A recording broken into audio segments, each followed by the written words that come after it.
Alors on a le hashtag aide ta collègue, un support de plus, c'est Catherine Lecoq. Bonjour Catherine. Bonjour Jacques. Alors avec toutes vos casquettes, aide ta collègue, ça a du sens. Bien sûr, dans nos métiers, surtout dans nos métiers artistiques, c'est quelque chose qui est extrêmement important parce que le chantage au sexe et aux faveurs, c'est légion. Que ce soit dans les écoles d'actrices, d'acteurs, que ce soit sur les plateaux, que ce soit en coulisses, sur les plateaux de théâtre ou bien en tournage, on a cette pression permanente à partir du moment où on est une jeune actrice. Alors après, je vous rassure, mesdemoiselles, quand on prend de l'âge, on vous fout la paix de plus en plus. Mais au départ, on fait des choix qui ne sont pas les bons. Donc évidemment, on a à cœur d'aider nos collègues et notamment, si je peux me permettre, je suis déléguée donc régionale pour le syndicat français des artistes et au Conseil national également. Et nous avons, syndicat français des artistes CGT, mis en place un questionnaire justement en coulisses et pour faire remonter de façon anonyme toutes les abjections qu'on peut voir dans nos métiers. Alors là, le hashtag aide ta collègue dans le cadre de l'entreprise, puisque là on parle de l'activité professionnelle, donc là on a les artistes, mais dans le cadre de l'entreprise, celui qui est le plus communément abordé sur la chaîne Webscran, pourrait être mis en place d'ailleurs pour le cas de certains agissements de managers ou de collaborateurs.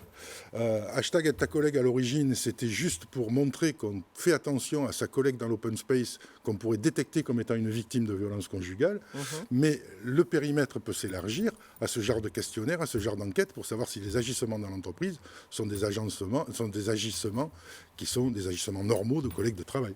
Et c'est ce qu'on peut attendre.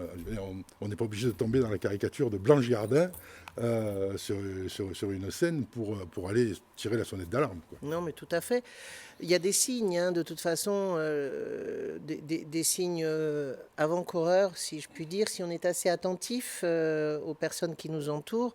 Ce sont des bleus, des coups, des façons d'être aussi, des attitudes assez renfermées sur soi-même, ne pas vouloir parler, ne pas être disponible pour aller boire un coup, pour aller manger un morceau au restaurant. Enfin, si on a des relations amicales avec nos collègues, Mais bien même sûr. professionnels.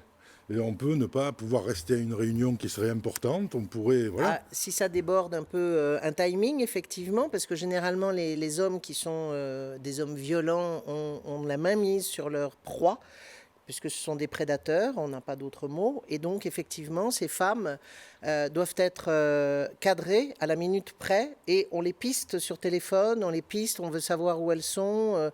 Il faut qu'elles répondent immédiatement, il faut surtout qu'elles soient à telle heure à la maison. Et effectivement, dans ce cadre-là, comment peut-on espérer travailler dans des mesures sereines, dans un environnement serein et sans pouvoir s'en ouvrir à ses collègues.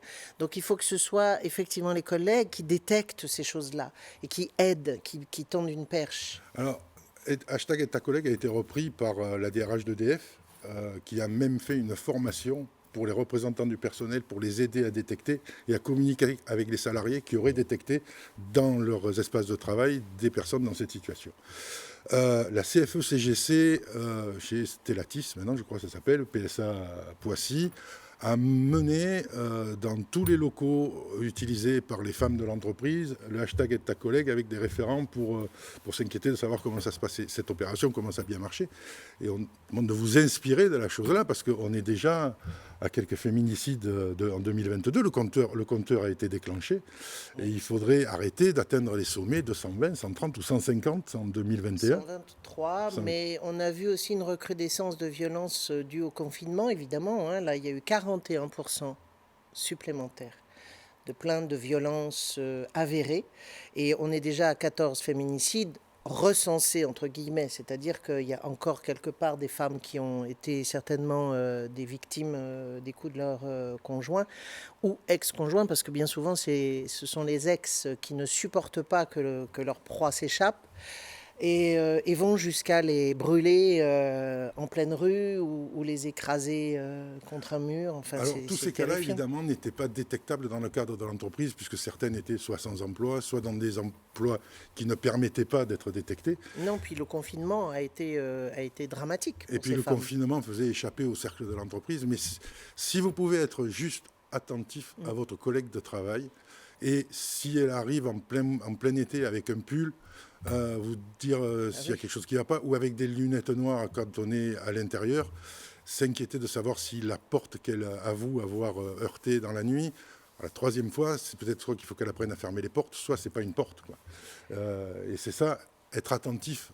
Être attentif. Et hashtag être ta collègue, c'est être attentif Tout à fait. à ma collègue. Absolument, absolument. Et ça, ce sont vraiment des choses euh, à prendre pour soi par rapport à quelque chose de très simple, de l'humanité. Voilà, c'est tout, de prendre attention à l'autre, de faire attention à l'autre, que ce soit des femmes ou des hommes, hein, qui prêtent attention évidemment à ces signes-là.